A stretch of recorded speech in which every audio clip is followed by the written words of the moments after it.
Marine drive থেকে আমরা রওনা দিয়েছিলাম হাজি আলী দরগার উদ্দেশ্যে, আর তার জন্য আমাদের যেতে হয়েছিল সাগরের নিচ দিয়ে। আমি এখনো হাওড়ার নিচের গঙ্গা দিয়ে মেট্রোতে যাইনি, আর এখানে সাগরের নিচ দিয়ে গেছি, তাও আবার 2 কিলোমিটার রাস্তা। এটা কোস্টাল রোডেরই একটা অংশ। এখানে দুটো টানেল রয়েছে যাওয়া ও আসার জন্য। দেখে বোঝাই যায় না আর বিশ্বাসই হয় না যে সমুদ্রের মাঝখান থেকে আমরা পেরোচ্ছি। মানুষ আর বিজ্ঞান চাইলে কত কিছুই না সম্ভব। আরব সাগর আর মালাবার হিলের নিচ দিয়ে এই টানেলটার জন্য নাকি প্রায় 1 ঘন্টার রাস্তা 10 মিনিটে আসতে পারলাম।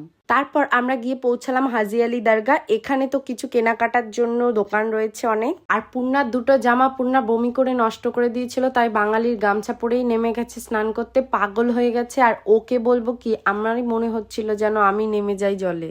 আর তারপর কি হলো বলছি নেক্সট ভিডিওতে।